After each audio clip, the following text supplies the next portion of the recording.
Hello बच्चों, आज हम स्टार्ट करने जा रहे हैं आगे थर्ड पार्ट लाइट चैप्टर का।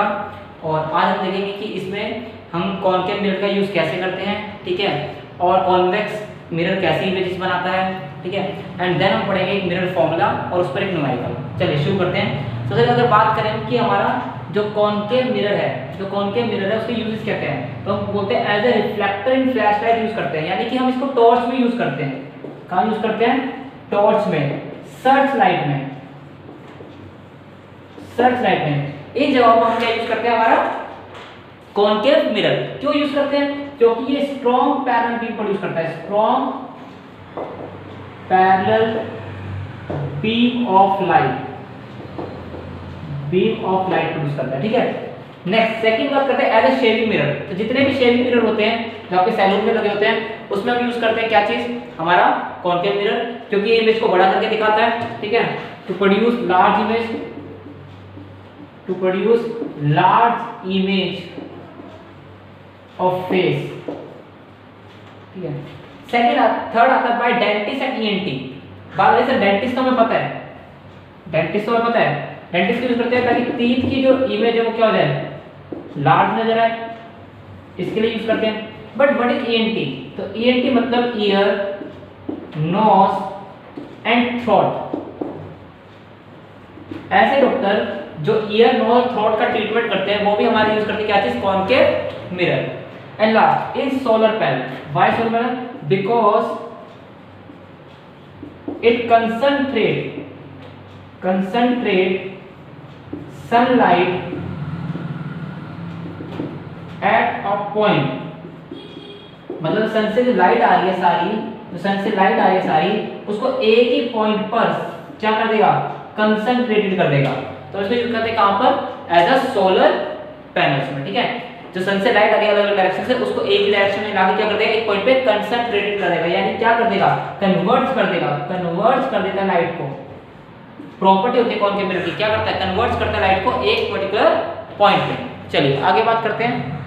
नेक्स्ट आता है हमारा image formation by convex mirror. हमने कॉनकेव के पढ़ लिए, कॉनकेव ने पहले बेसिक पढ़ा, फिर उसके बाद उसके 6 केस पढ़े। अब बात करेंगे हम कॉन्वेक्स मिरर की। कॉन्वेक्स मिरर में इमेज फॉर्मेशन कैसे होती है? तो आपको याद है इसके लिए दो ही केस है हमारे पास सिर्फ। फर्स्ट है जब ऑब्जेक्ट को इंफिनिटी पे रखा तब क्या होगा बेटा, एंड सेकंड जब ऑब्जेक्ट को बियॉन्ड पोल रखेंगे तो क्या होगा। तो दो ही केस हमारे पास इसके लिए। तो हम स्टार्ट करते हैं फर्स्ट केस से। तो फर्स्ट केस जो है हमारा, अगर हम ऑब्जेक्ट को कहाँ रख दें? अगर हम ऑब्जेक्ट को प्लेस कर दें इंफिनिटी पे, देखिए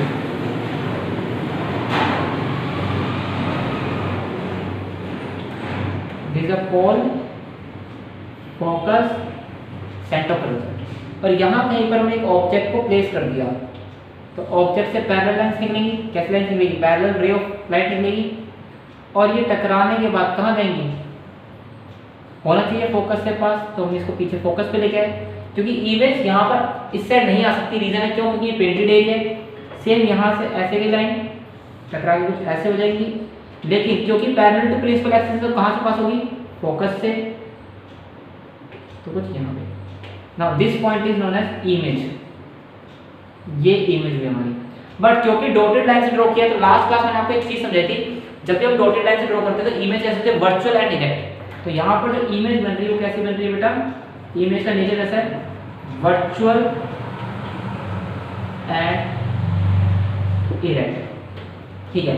साइज क्या है? तो साइज बोलेंगे डॉट लाइक स्ट्रक्चर। ये हो गया हमारा फर्स्ट। ऑब्जेक्ट कहाँ रखा? ऑब्जेक्ट रखा कहाँ पे? इन्फिनिटी पे। कहाँ रखा? इन्फिनिटी पे ऑब्जेक्ट प्लेस किया। चलिए सेकंड केस में बढ़ते हैं कि जब हम कहाँ रख देंगे इसको? जब इसको रखेंगे कहाँ पर? Beyond pole.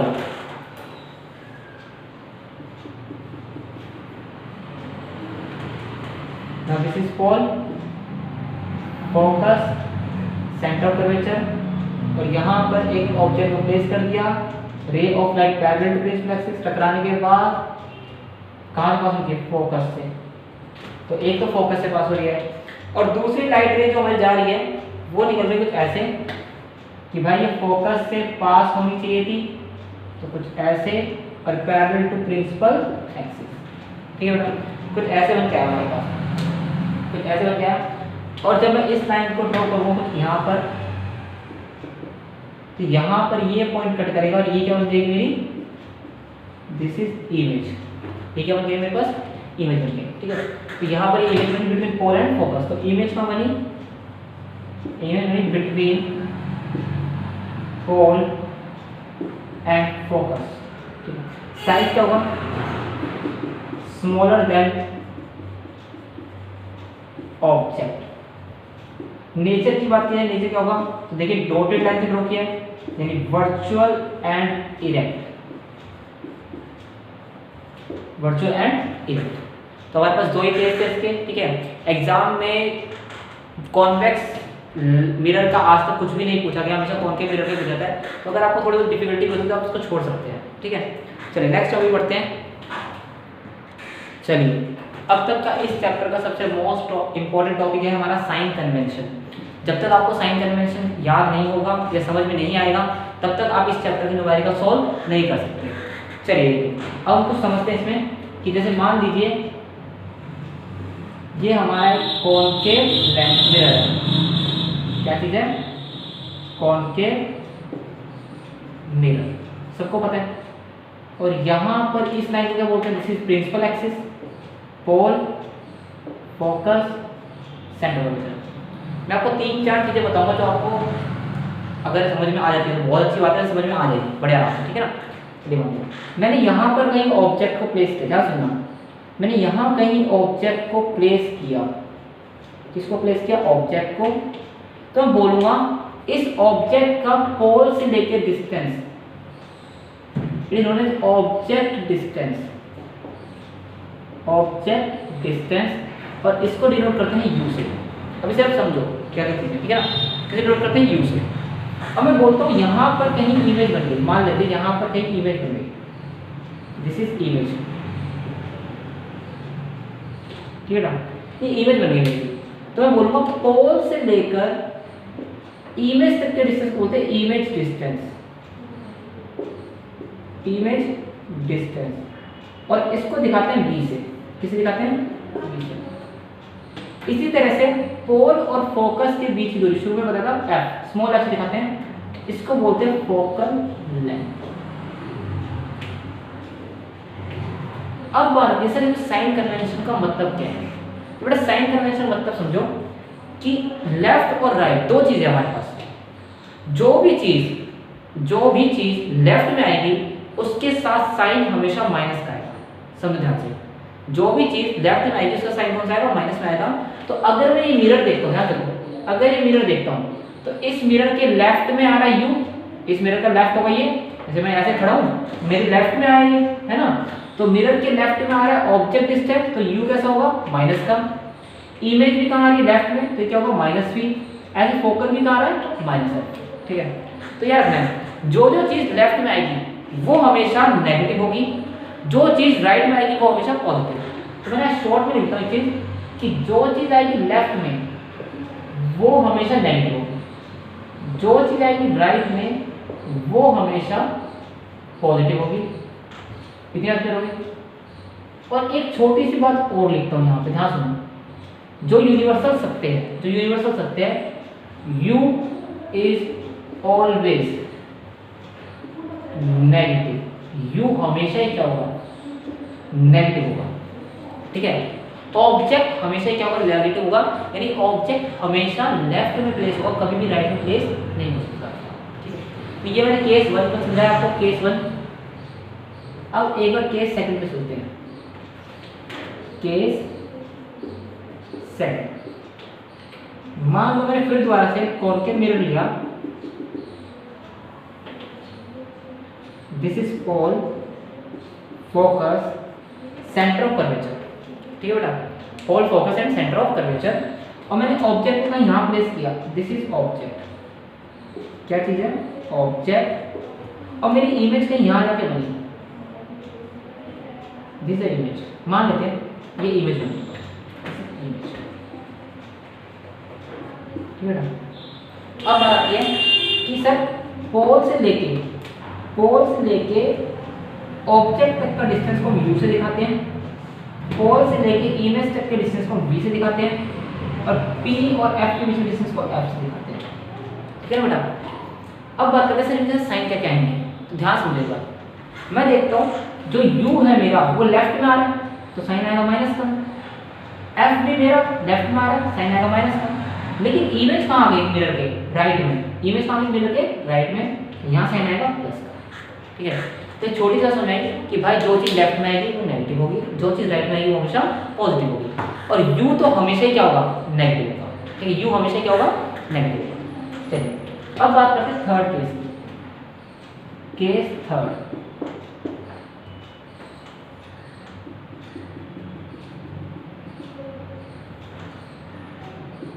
Pole focus centre of curvature.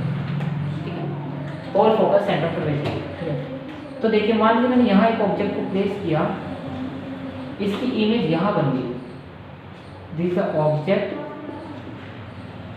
And it is known as image. ठीक है, यहाँ इमेज बन गई। तो अब हम u और v की बात नहीं करेंगे, वो तो हमें पता है कि यहाँ से लेके यहाँ तक u होगा सर, क्योंकि लेफ्ट में आया तो माइनस का होगा, यहाँ से लेके यहाँ तक v होगा कि लेफ्ट में आया तो माइनस का होगा, ये तो हमें पता है। हम बात करेंगे हाइट की, इसके करेंगे हाइट की। तो मान लेता हूँ मेरा h जो है वो है height of object, height of object, और जो दूसरा है मेरा वो है h डैश। आप चाहो तो इसको ऐसे भी शो कर सकते हो h एंड h डैश, क्योंकि एनसीईआरटी में सिर्फ किया गया है। ठीक है, तो h डैश क्या मेरा height of image.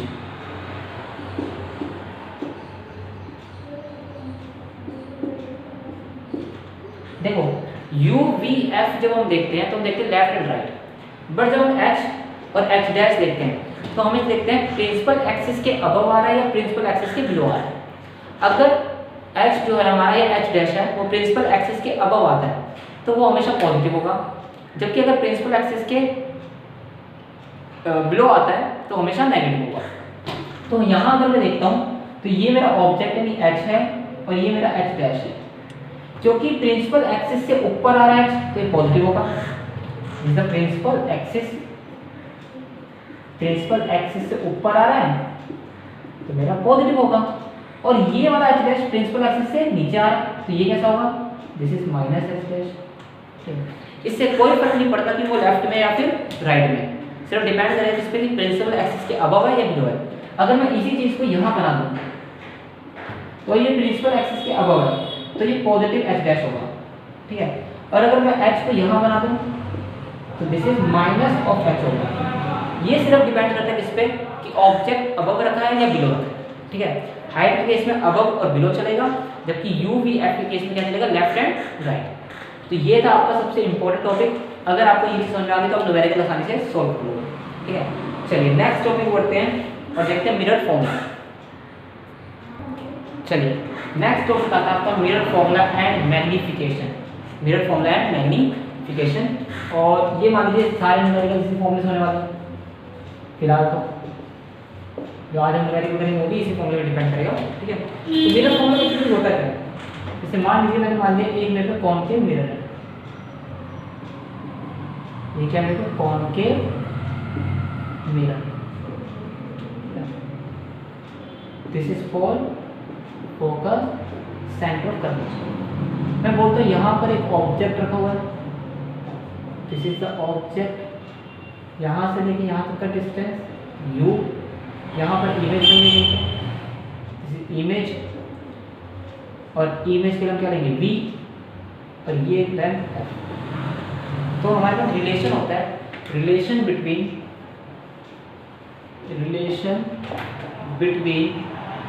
u v and f, relation between u v f, और इसी चीज को हम बोलते हैं mirror formula.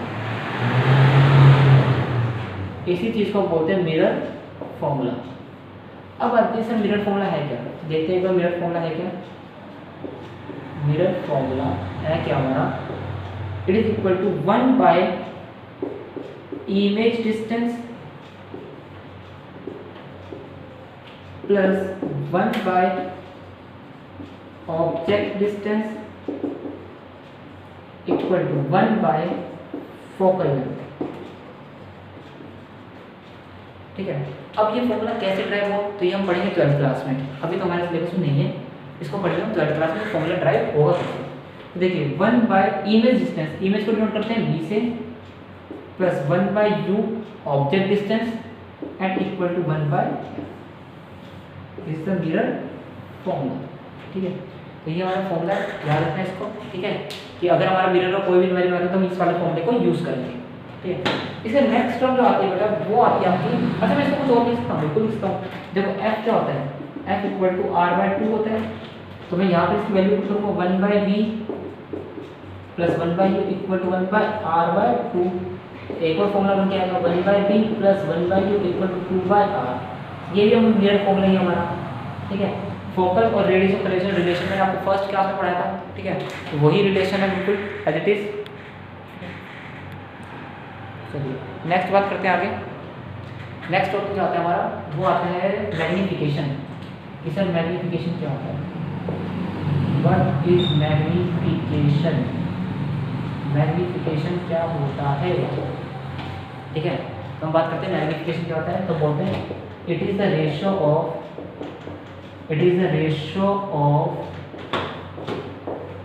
height of the image to the height of the object। ठीक है, ये रेशियो है किसका, हमारा हाइट ऑफ द ऑब्जेक्ट का किससे, हाइट ऑफ द इमेज से, हाइट ऑफ द इमेज का किससे, हाइट ऑफ द ऑब्जेक्ट से। तो हम बोलते हैं m मतलब magnification equal to height of object, height of image divided by height of object. ठीक है, तो यहाँ से जो हमारा m आता है वो आता है h dash divided by h, height of the image by height of the object. ठीक है, अब इसके बाद कई बच्चे पूछते हैं सर क्या मैग्नीफिकेशन का यही फॉर्मूला है, क्या हमेशा हाइट का रेशियो लेंगे, तो नहीं बेटा। मैग्नीफिकेशन का एक फॉर्मूला और होता है कि मैग्नीफिकेशन इक्वल होता है माइनस v बाय u। तो अगर मैं दोनों इक्वेशन को कंपेयर कर दूं, क्या कर दूं, कंपेयर कर दूं, तो मेरे पास एक कंप्लीट फॉर्मूला बन के आएगा जो कि होगा m equal to h dash by h equal to minus v by u। This is the complete formula for magnification. ठीक है, अब यहाँ पे दो चार चीज़ें आएंगी जो हमें सीखनी पड़ेंगी, जो हमें लर्न करनी पड़ेंगी, हम वो समझते हैं एक बार। तो सबसे पहले हमारा मिरर फॉर्मूला हो गया 1 by v plus 1 by u equal to 1 by f, then magnification हो गया m equal to h dash by h, और मैग्नीफिकेशन क्या होगा माइनस v बाय u। अगर दोनों कंपेयर करें एक नया फॉर्मूला बनेगा m equal to h dash by h equal to minus v by u। चलिए आगे बढ़ते हैं। चलिए नेक्स्ट आते हैं हमारे कुछ इंपॉर्टेंट पॉइंट्स जो हमें याद करने हैं। तो सबसे पहले अगर बात की जाए कि अगर हमारा m 1 से बड़ा है तो कौन सा मिरर होगा, इमेज कैसी बनेगी। ठीक है, और साथ में इमेज का साइज बड़ा होगा या ऑब्जेक्ट का बड़ा होगा। तो इसको ऐसे समझते हैं कि m का फॉर्मूला है h डैश बाय h। मैं देखो ये m 1 से छोटा कब आएगा, m 1 से छोटा तब आएगा जब डिनोमिनेटर बड़ा होगा किससे, न्यूमरेटर से। समझिएगा ध्यान से, जैसे देखो m इक्वल टू इसको 1 मान लेता हूँ और डिनोमिनेटर में 2 ले लेता हूँ, तो आंसर आएगा 0.5। और ये वैल्यू 1 से छोटी होती है, ये वैल्यू 1 से छोटी होती है। यानी सिंपल सी बात है, m की वैल्यू 1 से छोटी कब होगी, जब हमारा h मतलब ऑब्जेक्ट का साइज इमेज के साइज से क्या होगा, बड़ा होगा। यहाँ लिखेंगे object is larger as compare to image, image के मुकाबले ऑब्जेक्ट का साइज क्या होगा, बड़ा होगा। ठीक है, अब बात करते हैं दूसरी की, तो ध्यान देखिए m इज ग्रेटर देन 1। अब m 1 से बड़ा कब आएगा, m 1 से बड़ा कब आएगा, जब हमारा h डैश h से बड़ा होगा। एग्जांपल दे देते हैं, अब मान लेते हैं ऊपर वाली वैल्यू 2 है, नीचे वाली 1 है, आंसर कितना आएगा 2, यानी वैल्यू 1 से बड़ी है। यानी यहाँ पे एक बात समझ कि h डैश बड़ा होगा किससे, h से, यानी height of image is greater than height of object. And last m equal to 1 कब आएगा? जब ऊपर और नीचे दोनों वैल्यू होगी सेम होगी, यानी h1 h डैश किसके इक्वल होगा? h के इक्वल होगा, तो ये जाएगा 2/2 कितना आ गया 1। यानी इस कंडीशन में h dash equal to h होगा, यानी both heights are same, both heights are same, दोनों हाइट कैसे होंगी? सेम होंगी। ठीक है, तो ये तीन बात तो हो गई हमारी कि m1 की m के लिए। अब बात करते हैं अगर m नेगेटिव है तो क्या होगा? तो बेटा m हमेशा नेगेटिव तब होगा जब हमारा कॉनकेव मिरर होगा। क्या होगा? कॉनकेव मिरर होगा। और m पॉजिटिव कब होगा?